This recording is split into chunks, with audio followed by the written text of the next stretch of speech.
ओम शांति। 12/7/2022 की मुरली है। ज्ञान के सागर, आनंद के सागर शिव परमात्मा कहते हैं, मीठे बच्चे, किसी देहधारी से दैहिक लव न रख, एक बाप से लव रखो। अशरीरी बनने का पुरुषार्थ कि वहाँ पूरा पूरा अभ्यास करो। देखो बाबा क्या कहते हैं। बाबा कहते हैं कोई भी देहधारी से लव रखने से अच्छा है बाबा से लव रखो।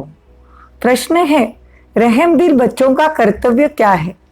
जब कोई फालतू बात करे तो उसकी फालतू बात न सुन, उसके कल्याण अर्थ बड़ों को सुनाना, यह रहम दिल बच्चों का कर्तव्य है। जिनमें कोई पुरानी आदतें हैं उन्हें मिटाने में सहयोगी बनना ही रहम दिल बनना है। दूसरा प्रश्न है, कौन सा टाइटल किसी देहधारी को नहीं दे सकते लेकिन ब्रह्मा बाप को दे सकते हैं? उत्तर है श्री का टाइटल, क्योंकि श्री अर्थात श्रेष्ठ पवित्र को कहा जाता है।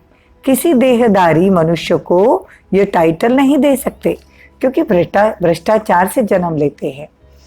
ब्रह्मा बाप को श्री कहते हैं क्योंकि उनका यह अलौकिक जन्म है। अंडरलाइन। देखो बाबा क्या कहते हैं, और किसी को श्री नहीं कह सकते, ब्रह्मा बाबा को कह सकते हैं। जीत है इस पाप की दुनिया से दूर। ओम शांति। बच्चे अब समझ गए हैं, अर्थात समझदार बन गए हैं। तो जरूर पहले बेसमझ थे। यह भी नहीं समझ में आता है कि यह पतित दुनिया है।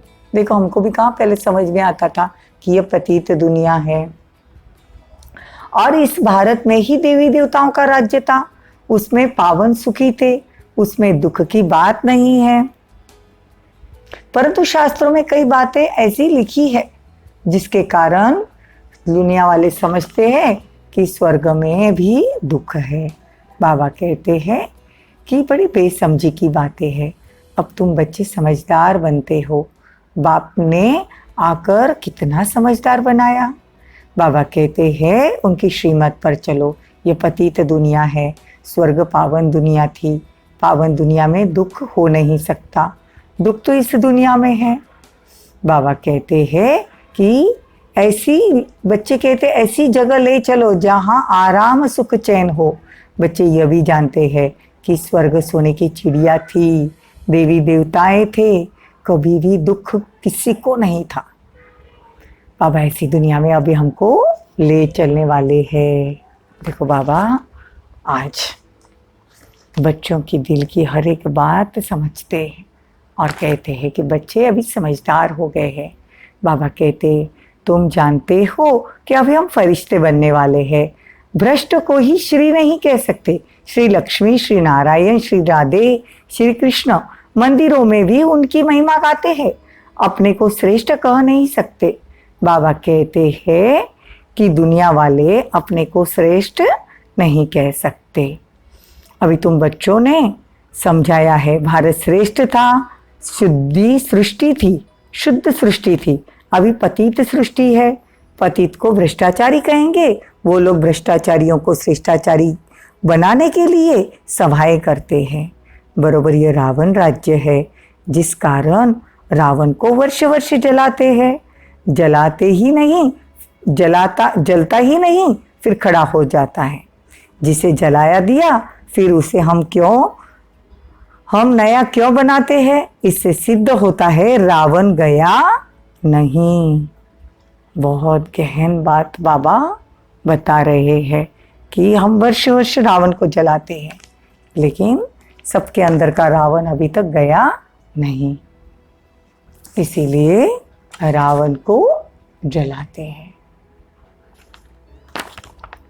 बाबा कहते हैं कितना भी दुनिया वालों को समझाओ लेकिन समझते ही नहीं। वेस्ट ऑफ टाइम है, वेस्ट ऑफ एनर्जी है। यह ईश्वरीय कॉलेज है, इसमें नया आदमी कुछ समझ नहीं सकते। 7 दिन बिठाना पड़े जब तक लायक न बने। फिर भी अच्छा आदमी रिलीजियस माइंडेड हो तो उनसे पूछना चाहिए, परमपिता परमात्मा तुम्हारा क्या लगता है? वो तो है ही आत्माओं का पिता, और प्रजापिता भी तो बाप है। ये पॉइंट्स बड़ी अच्छी है, परंतु बच्चे अजून इतना हर्षित नहीं होते। बाप कहते हैं तुमको नई नई पॉइंट सुनाता हूँ जिससे तुमको नशा चढ़े, किसी को समझाने की युक्ति आए। फॉर्म भरवाने की कॉपी में पहले प्रश्न लिखना है, कहेंगे परमपिता, तो पिता हुआ ना, फिर उस समय सर्वव्यापी का ज्ञान उड़ जाता है। सहज से सहज बातें निकालनी पड़े, बहुत सहज है। मित्र संबंधियों के पास जाओ, आज बाबा सेवा की युक्ति बता रहे हैं, उनको भी समझाओ तो नशा चढ़ता है। हम बाबा द्वारा दादे का वर्षा पाते हैं, बाप दादा से वर्षा पाते हैं, माता से वर्षा नहीं मिलेगा। बाप को ही स्वर्ग की स्थापना करनी, बाप को ही स्वर्ग की स्थापना करनी है, वही मालिक है। जैसे उनको दादे से वर्षे का हक है, वैसे पोतरे पोत्रियों को भी हक है। बाप कहते हैं मुझे याद करो, मैं तो कहता ही नहीं कि तुम इस देहदारी को याद करो। ऐसे नहीं कि मम्मा से मिलता है, नहीं, तुमको तो कोई भी देह अभिमान नहीं होना चाहिए, कोई देहधारियों से लव नहीं होना चाहिए। बाबा कहते तुम सिर्फ मुझे याद करो। अब तुम बच्चों का धंधा ही है पढ़ना और पढ़ाना, और अपने शरीर निर्वार्थ कर्म भी करना। तुम जानते हो हम इस मृत्यु लोक से अमर लोक में चले जाएंगे, वाया शांति धाम। यह बुद्धि में याद रखना है, जब तक मृत्यु नहीं हुआ पढ़ना ही नहीं। यह बेहद का नाटक का राज भी समझाते हैं। हद का नाटक पूरा होता है तो कपड़े बदली कर फिर घर चले जाते हैं, वैसे अब हमको भी जाना है। 84 का चक्र पूरा होता है, याद भी करते हैं, हे पतित पावन आओ। याद शिव बाबा को ही करेंगे। एक तरफ कहते हैं पतित पावन आओ, दूसरी तरफ कह देते हैं परमात्मा सर्वव्यापी है, कोई अर्थ ही नहीं निकलता।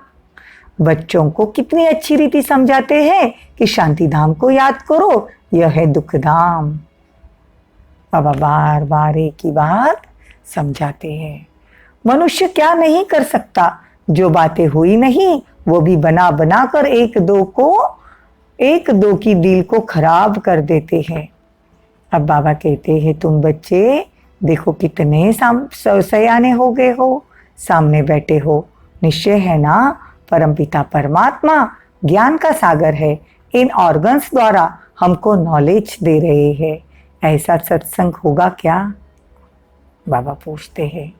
अभी बाप समझाते हैं, जानते हो बाप आत्माओं से बात करते हैं, हम कानों से सुनते हैं।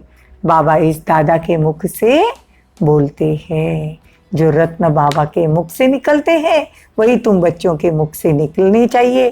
फालतू बातें सुननी भी नहीं है, सुनानी भी नहीं। कोई तो बैठ खुशी से सुनते हैं। बाबा कहते हैं ऐसी बातें सुनो मत, रहम दिल बन, किसमें कोई पुरानी आदत है तो मिटानी चाहिए। हाँ, जी कहकर सुनना चाहिए। जो बाबा सुखधाम का मालिक बनाते हैं, ऐसे बाप की ग्लानि तो हम सुनेंगे नहीं।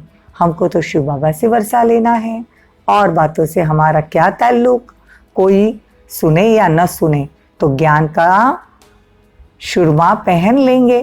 कोई ज्ञान अंजन लगाते हैं, कोई धूल अंजन लगाते हैं, उसमें तीसरा नेत्र खुलता नहीं। देखो बाबा कितनी अच्छी तरह से समझाते हैं। कोई ज्ञान अंजन लगाते हैं, कोई धूल अंजन लगाते हैं। बाबा कहते हैं इससे ज्ञान का तीसरा नेत्र खुलता नहीं। बाबा कितना सहज समझाते हैं, जैसे जो कैसे भी रोगी अंधा उपजा है वो भी समझ जाए। अल्फ और बे 2 अक्षर, सिर्फ पूछो परमपिता परमात्मा से आपका क्या संबंध है। यह प्रश्न सबसे अच्छा है, तो सर्वव्यापी का ज्ञान एकदम बाहर निकल जाएगा। मित्र संबंधियों दोस्तों को भी समझाओ, बहुत मीठा बनो। तुम्हारा काम है बाबा का परिचय देना। भल दुश्मन हो परंतु उसे भी मित्रता रखनी है। बाप कहते तुमने असुरी मत पर चल मुझे गाली दी, तुमने ईश्वर पर अपकार किया है, फिर भी ईश्वर पर कितना उपकार करते हैं। ईश्वर का उपकार होना है, ड्रामा में नोंद है। तब तो कहते हैं ना यदा यदा ही धर्मस्य, आया ही भारत में है। समझा भी रहे हैं बच्चों को, हर बात अच्छी रीति समझने की है।